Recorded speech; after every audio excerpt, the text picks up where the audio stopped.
My name is Sarah. And before I tell you what happened, the night of my sister's wedding, the night that changed everything, I want to ask you something? Where are you watching from? From your bedroom, your office, maybe a bus ride home? Wherever you are, stay with me. Because what I'm about to share isn't just a story about betrayal and revenge. It's about family, control, and the moment I finally chose to fight back. I grew up in a house where appearances were everything. My parents, especially my mother, cared less about who we really were and more about how we looked to the world. We weren't rich when I was a child, but she made sure neighbors thought we were. My father worked long hours, but every penny he earned went into maintaining the illusion. Clothes we couldn't afford, cars leased for status, parties hosted not for joy but for gossip. And in that world of facades, my younger sister Rebecca was the shining jewel. Rebecca was 3 years younger than me, and from the moment she was born, my parents made it clear she was their princess. The darling of every party, the one they boasted about, the one who could do no wrong. Meets I was the shadow, the reliable one, the one who quietly kept things together while Rebecca basked in the spotlight. If she spilled juice on the carpet, I was the one scolded for not watching her. If she failed a test, I was lectured for not tutoring her better. When she succeeded, they cheered. When I succeeded, they barely looked up. It wasn't that I didn't love my sister. For years I did. I protected her, helped her with homework, listened to her secrets. But as we grew older, the imbalance grew unbearable. She got brand new clothes while mine were hand-me-downs. She got a car for her 16th birthday. I got bus fare. She was praised for being kind when she offered leftovers to a friend, while I was berated for being selfish if I so much as asked for privacy. The truth is, I became used to being invisible. It hurt, but I buried it. I told myself I'd find my own way, build my own life outside their shadow. And I did. After college, I moved out. I worked day and night, climbing the corporate ladder, saving every dollar, investing smartly. It wasn't easy. I had no help, no safety net. But that struggle became my strength. Within 10 years, I wasn't just stable, I was thriving. I had built a career that commanded respect, and with it, I bought something that became a symbol of everything I had achieved without them. My penthouse. The penthouse wasn't just an apartment. It was proof. Floor-to-ceiling windows with a view of the skyline, sleek, modern furniture, walls filled with books and art I had chosen myself. Every brick, every tile screamed independence. When I turned the key in that door for the first time, I whispered to myself, this is mine. This life is mine. And yet, even in my success, my family never changed. To them, I was still the afterthought. They rarely visited unless they needed something. My mother called only to brag about Rebecca's achievements. My father only reached out when he wanted me to lend a hand, financially for family expenses. Rebecca barely acknowledged my existence unless she needed advice or money.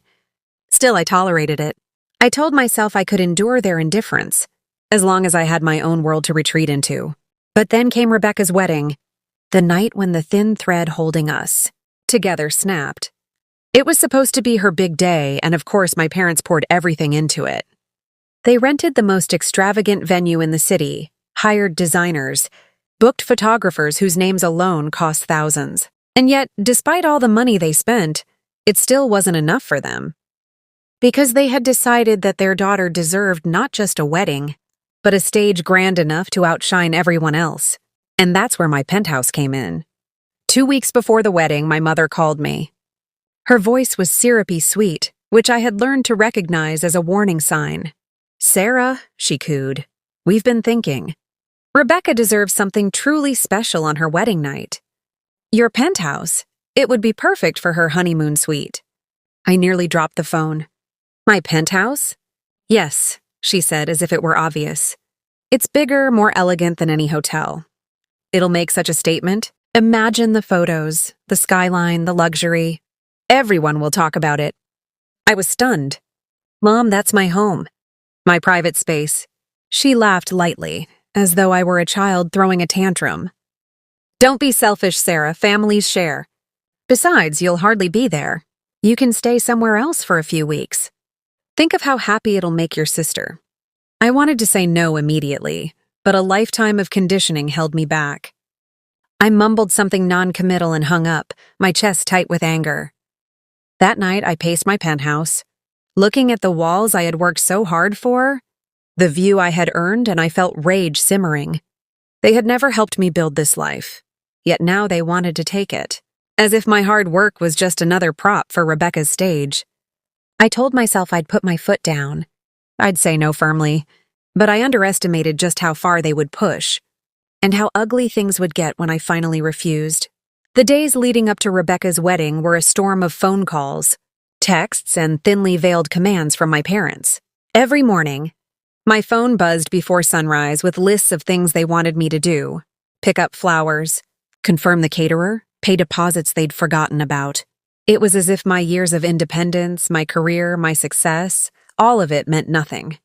To them, I was still the daughter who existed to serve. At first, I tried to keep my distance. I gave polite excuses. I'm busy with work. I don't have time for that. But the more I tried to detach, the harder they pulled. And underneath every request was the unspoken expectation. I would give up my penthouse. Every conversation circled back to it. My father would sigh heavily and say, "Sarah, you don't understand what this means for the family. This wedding is our chance to show the world our class." My mother was less subtle. "Rebecca deserves this. Don't you want your sister to be happy?" Rebecca herself didn't even ask politely. She simply sent me a message one afternoon. "Thanks in advance for the penthouse. I've already told my friends about it." Reading that text, my blood boiled. Thanks in advance. No question, no consideration, just assumption. I stared out of the tall glass windows of my living room, the skyline glittering in the evening sun, and clenched my fists. This was my space, my sanctuary, my symbol of independence, and they wanted to reduce it to a photo backdrop for my sister's perfect little fairy tale. Still, I hesitated. Years of conditioning don't break easily. I thought of the arguments that would follow if I said no, the guilt trips, the screaming, the endless accusations of selfishness. My whole life, I had been trained to give in to keep the peace. But something inside me was changing. Maybe it was the years of hard work. Maybe it was the nights spent alone, reminding myself that I had built this life on my own terms. Whatever it was, for the first time, the idea of saying no didn't feel impossible. It felt necessary. The final straw came 2 nights before the wedding. My parents invited me to a family dinner at the venue's rehearsal hall. I arrived to find the room buzzing with relatives and wedding staff. Everyone was smiling, laughing, drinking champagne. And at the center of it all was Rebecca, glowing in a white rehearsal dress, basking in attention like a queen. As soon as I walked in, my mother swooped down on me. Her eyes were sharp, her voice low but forceful. "Sarah, enough of this nonsense. We've told everyone. Rebecca and her husband will spend their wedding night at your penthouse. You will hand over the keys tomorrow." I froze. The entire room seemed to tilt. "What?" I asked, my voice flat.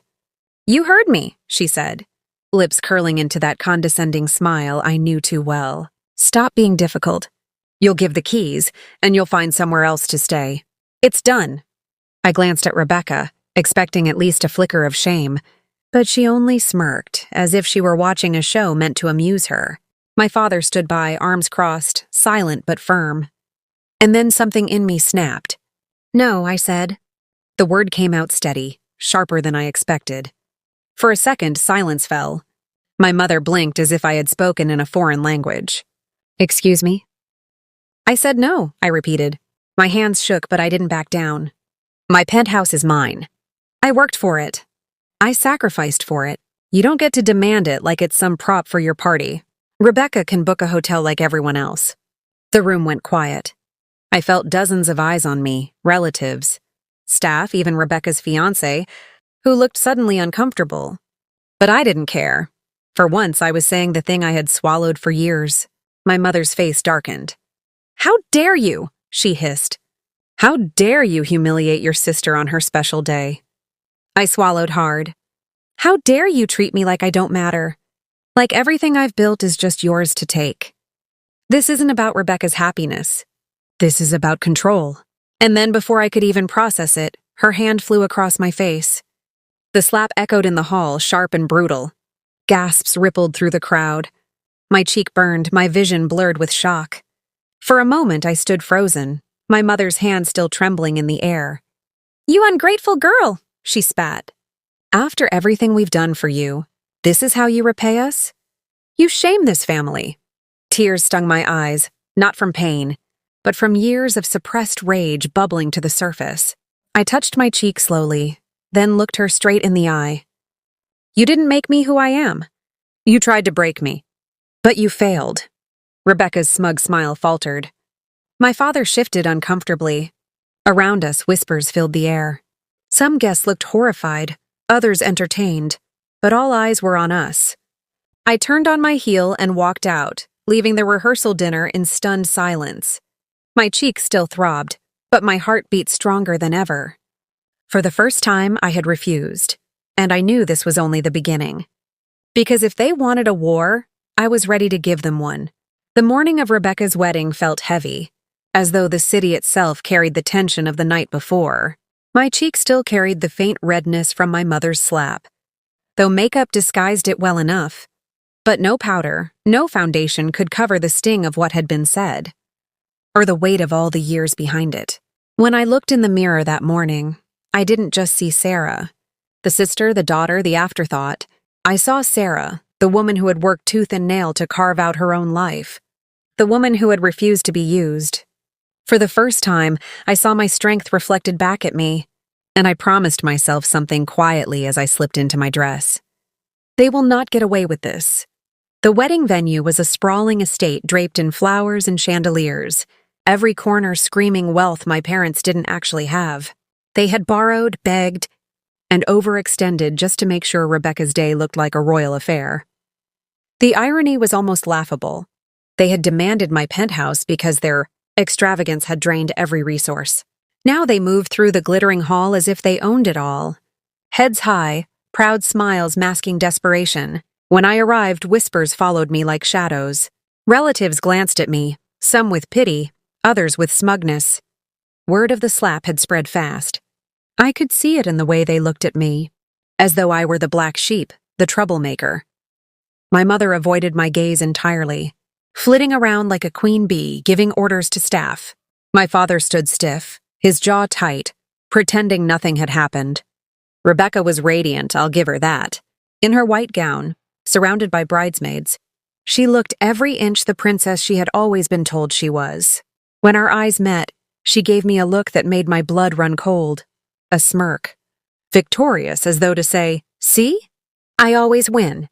The ceremony began, and I sat in the second row, not in the front with family. My mother had insisted on the seating arrangement, her way of punishing me for daring to refuse. I watched as Rebecca walked down the aisle on my father's arm, basking in applause while I sat alone, my hands clenched in my lap. During the vows, my mind wandered. I thought about every time I had been invisible, every chore done without thanks, every achievement ignored, every cruel word disguised as discipline. I thought about the penthouse, my sanctuary, the symbol of my independence. They had tried to claim it like it was theirs, like I was theirs. And in that moment, as Rebecca said I do, I made a vow of my own. This ends here. The reception was worse. I was seated at a table far from the couple, with distant relatives who barely knew me. They asked polite questions about my work, then quickly shifted the conversation to Rebecca, the successful one, the bride of the hour. My parents paraded her around like a trophy, introducing her to every guest, boasting about her new life, her future, her happiness. I might as well have been invisible. Until, of course, they needed me. Halfway through the night, my mother approached, her tone sharp despite the smile plastered on her face. "Sarah, the photographer wants some shots from the penthouse tomorrow morning. Give him your spare key." I stared at her, my fork frozen halfway to my mouth. "I told you already, no." Her smile faltered, but only for a second. Then she leaned in, her voice venomous. "Stop embarrassing this family. Rebecca deserves everything, and you are ruining her day with your selfishness. Do you want everyone to know what a bitter failure you are?" I set my fork down slowly, meeting her gaze head on. "If being a failure means not being your servant, then yes, I'll take that." Her nostrils flared, but before she could retort, Rebecca swept over in a cloud of perfume and lace. "What's wrong, Mom?" she asked sweetly, loud enough for nearby guests to hear. "Nothing, darling," my mother said quickly, her hand tightening on my arm like a warning. But Rebecca's eyes flicked to mine and that smirk returned. She knew. She always knew how to twist the knife. The rest of the night blurred into music, laughter, and clinking glasses. But beneath the surface, the tension was suffocating. My family floated through the room, adored and admired while I sat in the corner, an outsider in my own bloodline. And yet, instead of breaking me, it steeled me. When I finally left, slipping out into the cool night air, I felt something I hadn't felt in years: clarity. The stars above sparkled against the dark sky, and I realized something undeniable. My family had never loved me for who I was. They had only loved what I could provide. And now, by refusing, I had stripped them of their control. But it wasn't enough to simply walk away. No. For years, they had taken from me my childhood, my dignity, my place in the family. They had tried to take my home. Now, it was time for me to take something back. Revenge wasn't just an idea anymore. It was a promise. When I returned home after the wedding, I closed the door of my penthouse and leaned against it, breathing in the silence. My cheeks still tingled with the memory of my mother's slap, but it was nothing compared to the storm brewing inside me. I looked around at the walls, the shelves, the view of the glittering city, and I realized something crystal clear. This place wasn't just mine. It was my fortress. And if they had tried to invade it, then my revenge would begin here too. For years, I had endured their cruelty in silence, but silence had given them power. Now I would strip it away, not with screaming or more tears, but with strategy, precision, and patience. I poured myself a glass of wine and sat by the window, staring out at the skyline, thinking about every detail of my family's life. My parents' obsession with appearances, their desperation to seem wealthy, their endless need to show off, Rebecca's entitlement, her dependence on them to keep her pedestal high. And beneath all of it, one truth I had ignored for too long. They weren't as strong as they pretended to be. Their finances were fragile, I knew it. They had stretched themselves thin for years, spending money they didn't have, borrowing from relatives, even taking loans to maintain the illusion of grandeur. The wedding was the final nail. I had overheard snippets during planning, the caterer demanding payment up front, the designer refusing to release dresses without full clearance. My parents had begged, manipulated, even pawned jewelry to cover costs. And now, with Rebecca's new marriage, their desperation would only grow. They wanted to stay relevant in her world, to keep up with her in-laws, who actually had money, which meant one thing: they would come to me again. For more, for help, for rescue. I smiled bitterly, sipping my wine. Perfect. Because this time, I wouldn't be the obedient daughter. This time, I would let them come. Crawling, and then I'd decide just how much. They'd regret underestimating me. The next week, my prediction came true. My father called, his tone unusually soft. "Sarah," he began, "your mother and I have been meaning to talk. You know, the wedding expenses were heavy. Things are a little tight right now. Maybe you could step in and help with a few payments? Just for the family's sake." I almost laughed. For the family's sake. Those words had haunted me my whole life. The justification for every chore, every sacrifice, every dismissal of my needs. But now they rang hollow, almost pathetic. "I'll think about it," I said coolly before hanging up. In reality, I was already planning my move. Over the following days, I quietly gathered information. I spoke to contacts in finance, checked public records, discreetly asked around about my parents' credit standing. The picture that emerged was exactly what I suspected. Debt piled on debt, maxed out cards, loans from shady lenders, promises they couldn't keep. They were drowning, but still desperate to keep their heads above water in public. And Rebecca? She was no better. Her husband's family was wealthy, but she was determined to prove she was their equal. Not just some bride tagging along, which meant constant spending, designer clothes, lavish parties, gifts meant to impress. But she had no income of her own, and my parents could no longer bankroll her the way they once did. I had them exactly where I wanted them.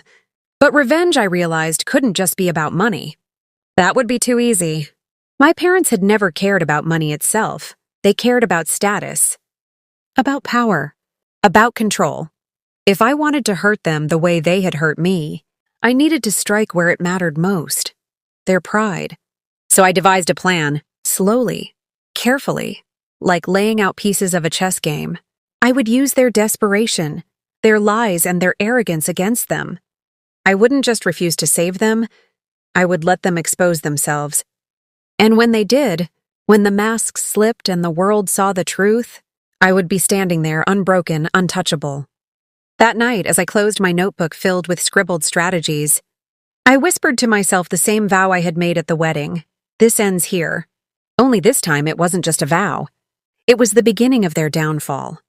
They came like clockwork. A week after I'd sat at my kitchen table, pen poised over my notebook of plans, my father called again. This time his voice had that familiar wobble of someone teetering on pride and panic. "Sarah," he said, "we're in real trouble. The caterer is calling. The designer wants payment. He took a breath that trembled like a leaf. "We need help. Please, for Rebecca, step in." He said the magic words, "for Rebecca," and they were supposed to make my throat soften. I'd heard them all my life. The familiar guilt strings tugged by the family that treated me as a secondary human. But I had learned how to uncouple emotion from motion. I let the line go dead for a few beats before I answered, measured, calm. "Send me the exact invoices," I said. "Email me everything. I'll have a look and let you know." I knew they'd panic if I asked for the paperwork. They were secretive with their finances, proud in a fragile way. But I'd spent months quietly piecing together where their money came from and where it had gone. Their empire of appearances was held together by short-term loans, late credit card statements, whispered promises, and the pride of pretending. The wedding had been the last straw, an overreach that exposed the fracture lines I intended to widen. They sent the invoices. They'd done the predictable thing and left the small print undone. No contracts signed in my favor, no records of payments that could prove a clean trail. That was always their way. Paint the story pretty but ignore the paperwork. I forwarded everything to my lawyer with a single line, "I'll help, if they sign." Then I called them and proposed a meeting. The three of us, a neutral office, an accountant I trusted, and paper. I let the schedule be public. I asked that Rebecca be present too. The line was silent on the other end. Finally, my mother sighed and acquiesced. "Fine," she said. "We'll talk." It's incredible how quickly desperation erodes dignity. They arrived at my office wearing their best faces, the practiced smiles, the clothes that tried to say wealth even if the pockets were empty. The accountant's assistant handed them forms to fill out. My mother's first instinct was to avoid signatures. She fiddled with her ring and glanced away whenever the pen was placed in front of her. My father pretended to be more confident than he felt, voice a pitch too high. Rebecca came with an entourage, a friend with manicure-perfect nails, her fiancé fidgeting as if the room was a stage and he didn't know his lines.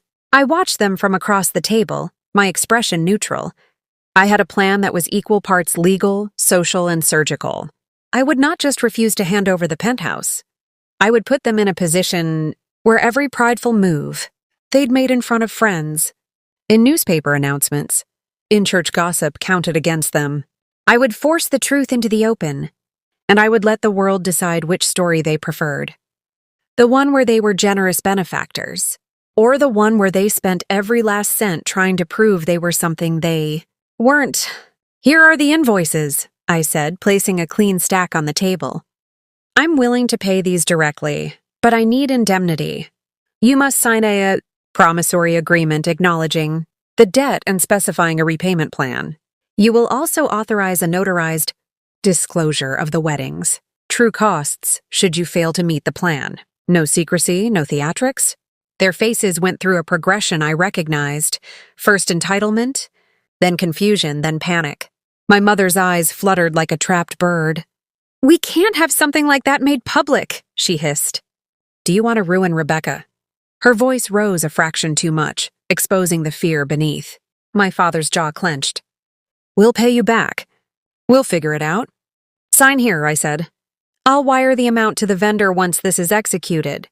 If you default, the disclosure goes to the venue, the designer, and our mutual acquaintances. I will not be the family's secret scapegoat any longer. They debated in a low murmur, but the moment of truth came when the accountant told them gently that without signatures I couldn't legally assume responsibility for the charges. They had to put their names there. I sat back and watched the pride leave them in slow, humiliating droplets. They signed. For those signatures, they got the money I wired to calm the caterer and release the couture. They got the image, on the surface.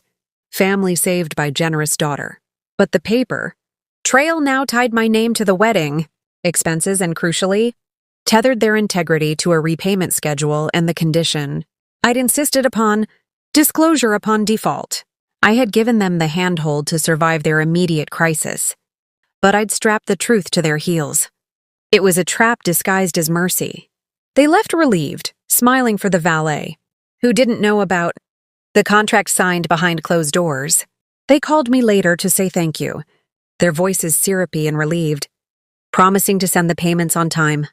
My mother's final text read, "You're a lifesaver, darling." Her choice of words tasted like iron in my mouth.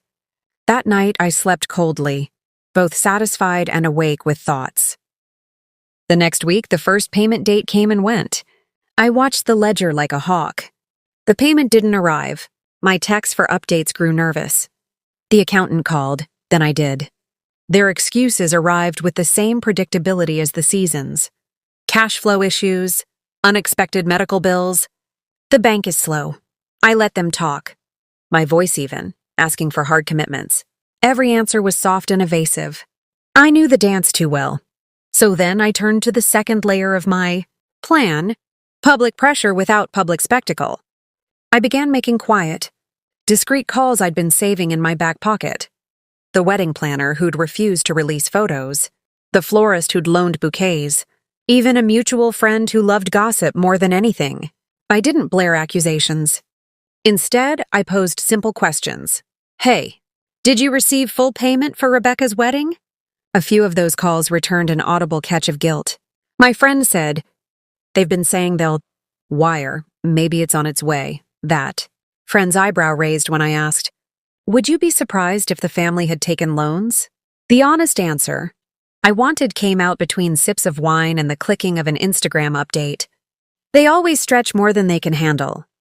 When the second month's payment didn't come, I did what I'd threatened, following the letter of the agreement by emailing the disclosure to a short list, the venue manager, the couture house, and a local editor who had once courted my cousinly circle for soft feature.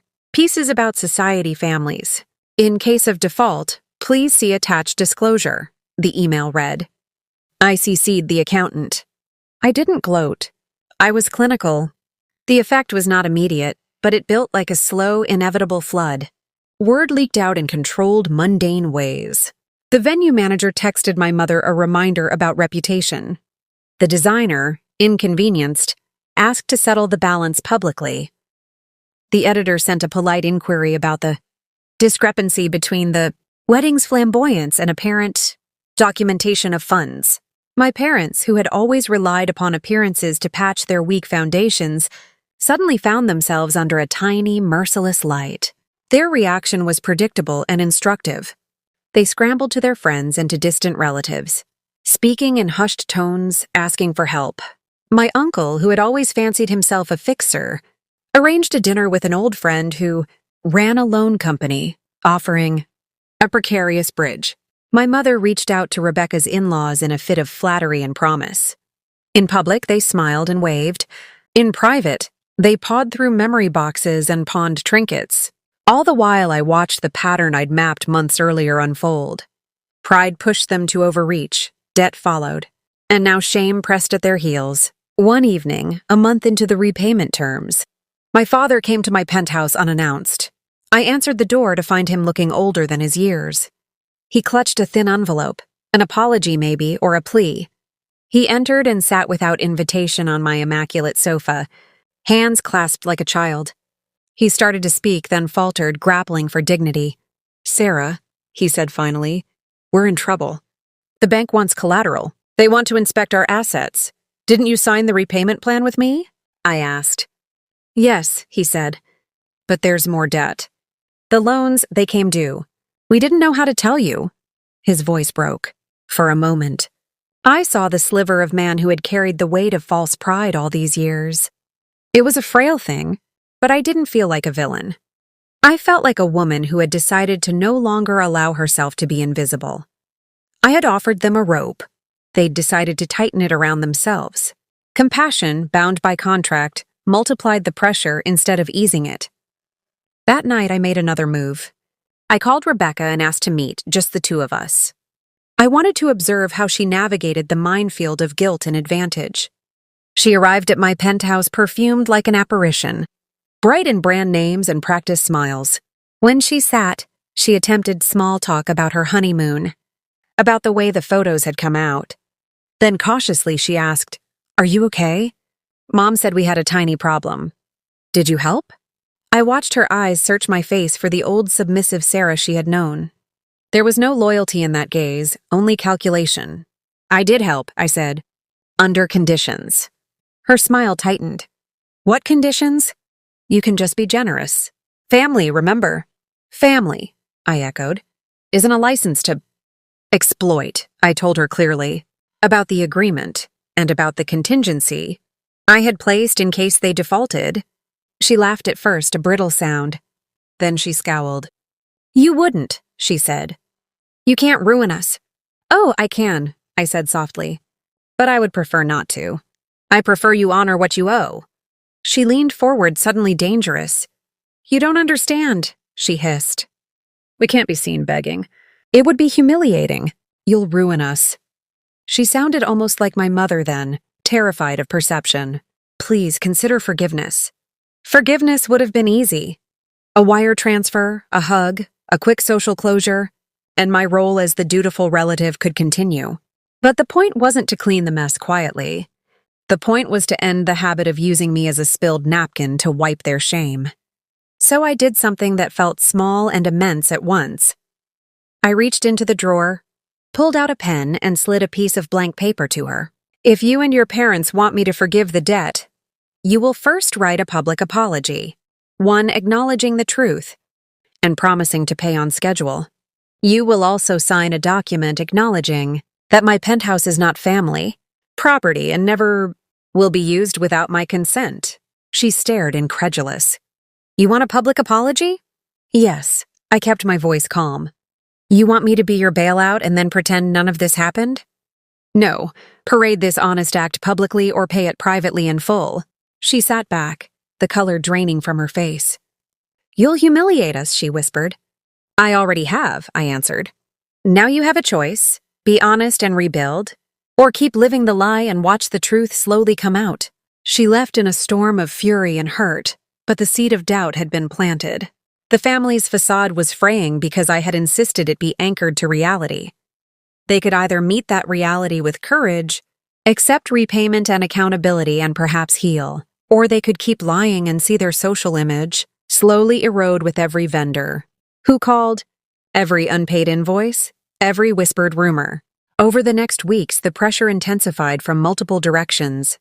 The designer insisted on public acknowledgement before delivering final pieces. A bridesmaid posted a revenge-flavored story to social media about delays in heirloom arrangements, and a small local blogger sniffed at the discrepancy between opulence and opacity. My family scrambled, and the more they scrambled, the faster they drowned. What I had wanted from the start was not precisely to ruin them, though I was not afraid of that result. It was to end the system that allowed them to treat me like an expendable source of comfort and cash. Every signature, every disclosure, every call to a disgruntled vendor was a stitch unpicked from their smug tapestry. I had not sought revenge for spectacle. I had engineered a slow, inexorable exposure that would force them to either change or collapse. And as they scurried, I sat in my penthouse and watched. The skyline stretching beyond my windows like an audience. I poured a glass of wine, and instead of celebrating, I took out my notebook and wrote the next steps. There was more to do: legal consultations, press control, philanthropic gestures. that could also shine a spotlight on their failures if they continued to hide. But the momentum was on my side now. They had come to me as I had known they would, and in their desperation they had handed me the keys to their unraveling. The week I began to push the disclosure out into controlled channels, I felt a tightness in my chest I hadn't expected. I had imagined the plan would feel purely strategic, cold, efficient, clinical. In practice, it was messier. There were faces to see, voices to hear, and a small, inconvenient human pool of history that tugged at something softer in me. But every time softness rose, I would look at that signed promissory note sitting in my locked drawer and remember the slap, the rehearsal hall, the wedding photos in which my face was an absent smear. Then I would steel myself and move forward. I started by bringing in counsel. I trusted a lawyer who specialized in family business, disputes, and had a reputation for quietly cutting through social theater to find the legal bones. We reviewed everything, the loan paperwork they'd taken in the last frantic weeks, the designer's contracts, the caterer's notice. What I didn't want was an emotional public implosion that could be spun into a melodramatic sob story about family conflict. I wanted facts, timelines, and documents that showed cause and effect. If the truth was to be revealed, it would be revealed with clean lines that the world would have a hard time arguing with. My lawyer drafted a succinct public statement that would be released to a small, reputable local outlet if the payments were not made on schedule. It read like a factual notice: suppliers unpaid, vendor disputes, and a formal request for clarity about the financial arrangements that supported the wedding. The statement did not call names or hurl insults. It simply asked the community to note an inconsistency between the image presented and the payments recorded. The idea was to introduce skepticism, not scandal, for the community to chew on. At first, the reaction was small and private. An uncomfortable message from an old family friend, a whispered question from a neighbor who had once admired my parents' gatherings. But then it spread. The editor who received my note was already attuned to the town's undercurrents. He'd covered civic fundraisers and church bazaars for years. He wrote a gentle reporting-style query that asked whether affluent displays in the community matched the underlying books. He did not call my family out by name. He simply raised a question that, once out there, sought answers. When vendors reached out publicly, grainy Instagram stories from a florist who had been promised final payment, a venue manager's veiled remark in a hospitality forum, my parents panicked.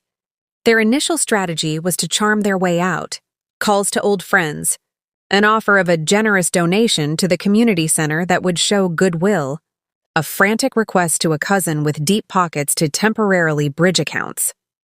Pride turned to scramble. The more they tried to engineer perception, the more evidence slipped into small, public places where it could be observed and then connected. My cousin Greg, who had always loved claiming credit for being practical, stepped in as the family front. He called me, voice syrupy. "Sarah, surely we can keep this quiet between family. There are always hiccups." He meant to flatter, but the flattery felt thin. I told him calmly I had no interest in whitewashing what they had done. He shifted tone, then anger crept in. "You don't have to humiliate us publicly," he warned. "This is our business. This is my life," I said. "You want to play in the world of appearance, then you should be able to record the cost." The push and pull became a game of stamina. I asked for payments. They promised. I released just enough of the disclosure to provoke concern. They scrambled to answer. Vendors who once smiled for party photos now sent polite but stern reminder emails that could be shared. The designer reached out with copies of invoices that indicated deposits had not cleared. The caterer threatened to send the balance. Notice to a visible community, group if not paid. One by one, the soft curtain they had woven of borrowed favors and borrowed money began to strip. People started to ask questions out loud. An acquaintance stopped me at a gallery opening and asked, innocently curious, "Is it true your family needed a loan for the wedding?" That question, small and casual, held the power of the town. It was a seed. Seeds spread. So did whispers. The sort of whispers that swap names and small details under the cover of sympathy or righteous gossip. Most devastating for them was the slow retreat of status. Invitations dried up. The same community committees that once nodded politely at their presence found less reason to include them. People who had once used them for social currency found the currency now potentially tainted. When you were wrapped in a lie of display, the first exposure was never lethal. Social ostracism was a more precise and cruel form of punishment because it punished what they worshipped most, who they were to other people. Meanwhile, Rebecca's in-laws, who had been patient with the family's extravagance at first, began to whisper too. They were wary of reputational risk. A wealthy family does not want to be associated with financial scandal. They want the glow of association without the mess. Her husband's family began to gently pull back from public displays with them, a behavior that hammered another wedge into my parents' pride. My mother cried on the phone, words wet with shame, but shame could not reach the ledger. I had become an accountant of consequence. Numbers exposed were harder to charm away. There were nights of ugly things. My mother called me in tears, voice small. "We're falling apart, Sarah. People are talking. We're mortified." I listened to her through the line, not unsympathetic to the human misery of humiliation, but steadfast in my decision. "You don't call when we were building it together," I said. "You don't show up when I needed help. You only call when it's convenient for the image." She cried harder and said the one thing I had expected. "We did it for Rebecca. We did it for the family." Her tone was rehearsed, almost like a mantra. "We were trying to give her the life she deserves." I replied with a simple truth. "You gave her a life of dependence, of expectation. That is not love. It is a transaction." Her sobbing trailed into silence. And when she hung up, the world didn't change, but the atmosphere around them did. In the middle of this, the legal angle I'd staged moved too. Because I had the signed contracts and the public disclosure ready, banks and creditors, who had been quietly considering loans on the strength of family name, began to reassess. A line of credit that had been considered for my father's small business proposal evaporated when the lending officer heard rumblings from a catering company and a civil tone in the editor's inquiry. Where once my parents' name provided a shaky form of collateral in social capital, now that capital had a stain. There were nights I sat in my penthouse and watched, as the news aggregated into a small chorus. It didn't explode into scandal. It didn't need to. The best collapses are quiet, accumulated pressure until a seam splits. I had no appetite for melodrama. I wanted the slow leaching of their privilege that would force them to face consequences, without giving them the comfort of performing victimhood. They could rage and plead. They could try to press old friends into their service, but every move they made to patch the hole left another ledger entry that my counsel could show in a deposition if it came to that, and so they continued to scramble. The pawnshop visits increased. Late-night calls to estranged relatives were made. The family started to sell small heirlooms. Rebecca's personal shopping accounts dwindled as that convenient line of credit began to dry. My father's attempts to hold his head high at church and community dinners faltered. People shifted when it was his turn to speak. Pride is loud, but when you strip it to absence, it becomes a soft, painful whisper. I watched them begin to bend under the weight of their choices and felt a complex cocktail of satisfaction and sorrow. Because as the pressure turned inward, I found myself confronting a question I had not expected to be so loud. What would I do if they genuinely changed? Could I accept apologies that tasted of genuine contrition, not crafted to save face? Would I want the old roles restored? Or would I demand structural repair, real accountability and change, not just the return to comfortable illusions? This question kept me awake more nights than the strategy itself. There were small, human gestures that tugged at the corners of my resolution. The memory of a father who, in quieter years, had scolded me too harshly, but had sometimes read me bedtime stories. The faint recollection of a mother who had once kissed a scraped knee with true tenderness. I did not want cruelty to be the last word on our family, but the crust of habit was so thick that change had to be forced to the surface. And that force was working. The community's doubts gave vendors leverage. The vendors applied pressure in formal notices, some threatening legal action. Creditors called. A minor local columnist suggested perhaps the family had overreached. And suddenly the narrative shifted from glorious night to questionable financing.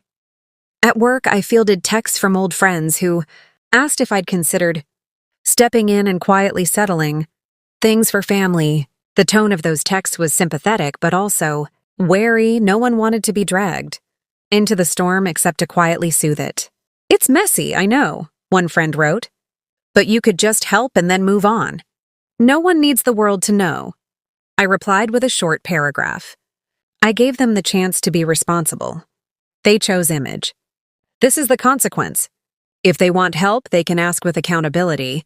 If they want performance, the world will watch the performance crumble. The slow public unraveling gathered its own gravity. People began to talk about reputation as a fragile currency. My parents, who had built their lives around the idea that a perfect image could compensate for frayed finances and poor choices, now watched that currency evaporate. They had spent years treating life as a series of shows. I had simply turned the lighting toward the stage to reveal the mechanics. It was not pretty. It was not kind. But it was honest. By the end of the month, the first major vendor went public with a short statement. An unpaid balance and an attempt at collection. The local blog took notice. A few neighbors who had once admired my parents' parties now shook their heads and excused themselves from future events. Invitations I'd once been part of floated back like confetti, but marked with absent RSVPs. The social ledger turned against them. The more they tried to keep up appearances, the more the gap between their curated reality and their actual books widened. And as their world constricted, my own life expanded into new rooms of clarity. I was not gloating into emptiness. I was slowly forcing recalibration. I had shown them that consequences exist when you live by the brittle currency of status. The cost of their choices was becoming painfully visible, and every step they took to hide it simply revealed more. There were moments of human complication. My mother's soft phone call after a particularly ugly blog post, the way she said my name with a tremor that suggested not just panic but regret. But the pattern of a lifetime does not correct itself with a 1-minute apology. Accountability, I'd learned, required paper and signature and practice. So I doubled down on the parts of the plan that forced accountability. Transparent invoices, legally bounded repayment plans, and community nudges that would allow vendors to communicate their grievances openly. If this meant the family's Saturday luncheons would shrink, so be it. If it meant Rebecca would have to learn the discomfort of reining in a spending habit, that would be a lesson with teeth. My revenge had become the unlikely midwife of a slow integrity check. Whether it birthed genuine growth or mere humiliation was yet to be seen.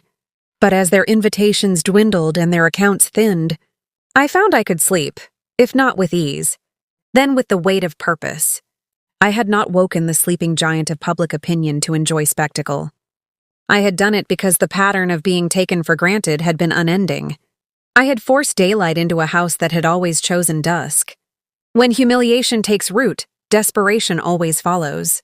By the time the first public vendor statement had circulated and whispers about unpaid balances spread through the community, my parents were already spinning. The cracks in their carefully polished mask were too visible to ignore. Yet instead of stopping, instead of admitting fault, they doubled down with a ferocity that was almost tragic to watch. It started with small, frantic gestures. My mother posted glowing updates about Rebecca's dream marriage on social media, littered with curated photos from the wedding. She tagged designer brands she hadn't fully paid for, as if association could erase the debt. My father visited old colleagues, asking for business partnerships that were really thinly disguised loans. Rebecca, meanwhile, leaned harder into her in-laws, dropping hints about needing bridges, while pretending everything was perfectly under control. I watched it all unfold from my penthouse, sitting by the window where the city's skyline glittered like a stage. The irony wasn't lost on me. My parents had once accused me of being selfish for not surrendering my home to Rebecca's honeymoon. And now the very home they scorned had become my fortress from which I observed their downfall. I wasn't merely watching their lives unravel. I was holding the threads. Their calls grew more desperate. One evening, my father rang me in a voice that tried to sound firm but cracked under pressure. "Sarah," he said, "enough is enough. You're humiliating us. You need to release that ridiculous agreement. Tear it up. End it." I let silence hang for a moment before answering, steady and cold. "I didn't humiliate you. You did that yourselves. You signed the agreement. You defaulted. I only showed the truth." He slammed a hand against something on his end of the line. I heard the thud through the receiver. "You think you're clever? You think the world respects you for this? All you've done is disgrace your own family." My lips curled into a bitter smile. Family disgraced me long before the world knew about it. This isn't about respect from outsiders. It's about finally standing up to you. That was when he made the first threat. "We'll sue. You had no right. Those disclosures, those documents, you manipulated us." I almost laughed. "Sue me with what money, Dad? You signed the contracts in front of my lawyer. You begged for help and got it under terms you agreed to. Take me to court, please. The discovery process will be delicious." There was silence, then the faint sound of his breathing, heavy and defeated, before the call ended. The next attempt came from my mother. Unlike my father, who wielded bluster like a shield, she knew the power of performance. She showed up at my building uninvited, dressed in a pale dress that made her look fragile, almost saintly. When the doorman called up to ask if I would receive her, I paused before agreeing. Something in me wanted to see what mask she'd wear this time. She walked into my penthouse like it was still hers to claim, eyes wide, hands trembling. "Sarah," she whispered, "please. You've made your point. We've suffered enough. People are talking, we can't show our faces. Rebecca is devastated. Her in-laws are questioning her marriage. Do you really want to destroy us like this?" Her words dripped with melodrama, each syllable rehearsed like a stage play. But the act couldn't hide the truth. Her pride was cracking. For the first time, she wasn't dictating terms. She was pleading. I gestured to the seat opposite me. "Sit," I said coldly. She did, smoothing her skirt with shaking hands. "We were wrong," she admitted. The words surprised me. My mother rarely admitted wrong. "We treated you unfairly, but dragging us through the mud won't fix the past. End this now. Tear up the papers. Help us." I leaned forward. "When you slapped me at the rehearsal dinner, did you think about fairness then? When you called me selfish for refusing to hand over my home, did you think about kindness then?" Her eyes glistened with tears, but I didn't trust them. "That was heat of the moment anger," she said. "You know I love you. We love you.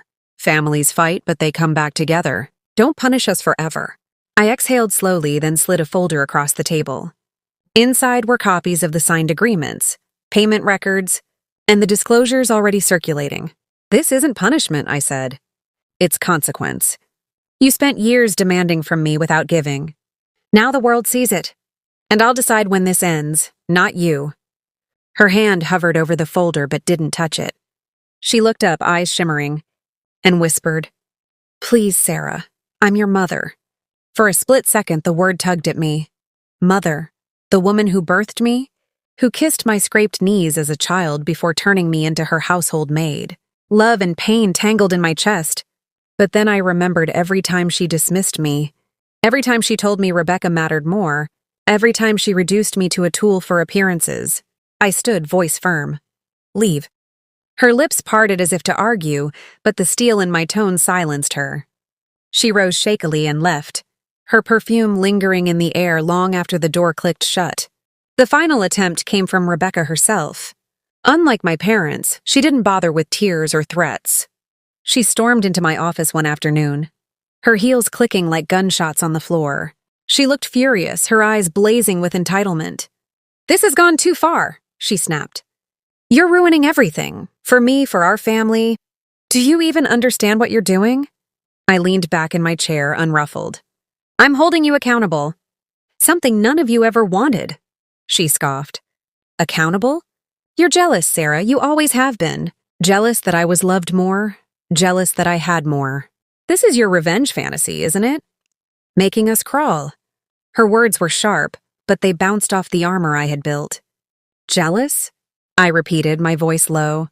Jealous of a woman who can't stand on her own without mommy and daddy's money? Jealous of a family so desperate for appearances they drowned themselves in debt? No, Rebecca.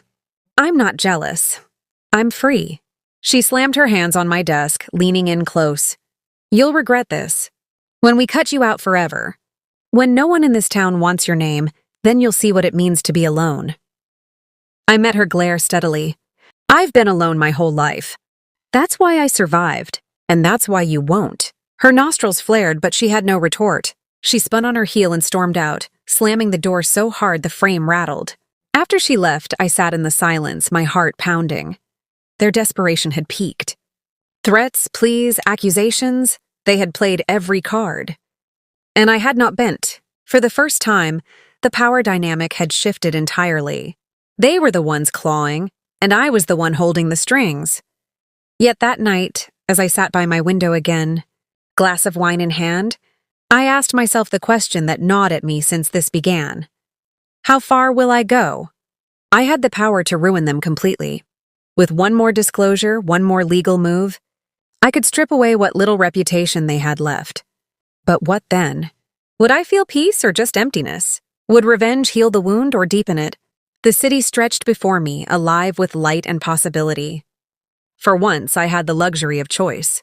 I could end it here, let them suffer in the silence of their own downfall. Or I could push further, driving the knife until nothing remained of their pride. And as I swirled the wine in my glass, watching the red liquid catch the light, I whispered to myself, they wanted to see me break.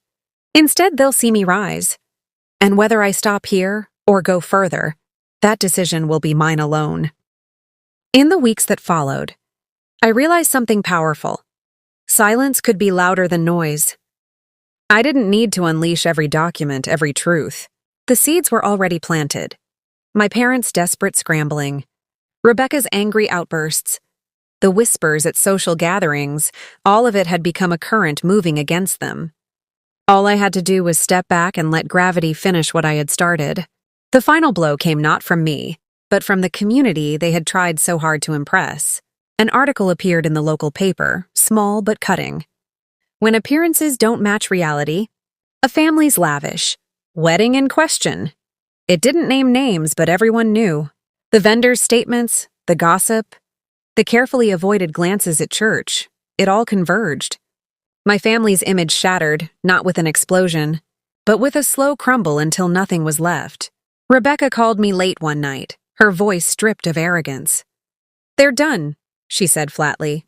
Mom cries all day. Dad won't leave the house. People don't answer when I call. I listened in silence. For once, she had no venom, no superiority, just exhaustion. You did this, she whispered, not accusing, just acknowledging. I didn't do this, I corrected softly. You all did. I just stopped protecting you from the consequences. She hung up without another word. For the first time in my life, I felt no guilt. Only clarity. I stood at the window of my penthouse, the city sprawling beneath me, and thought back to the little girl I used to be. The one who scrubbed floors while her sister was praised. The one who was called selfish for asking for space. The one slapped for daring to say no. That girl was gone. In her place stood a woman who had taken control, who had demanded respect, who had chosen herself. Revenge hadn't been loud or dramatic.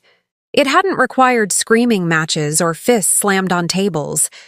It had been precise, measured, inevitable. And in the end, the sweetest revenge wasn't their humiliation. It was my freedom.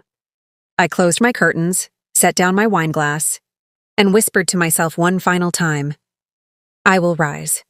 And this time I already had.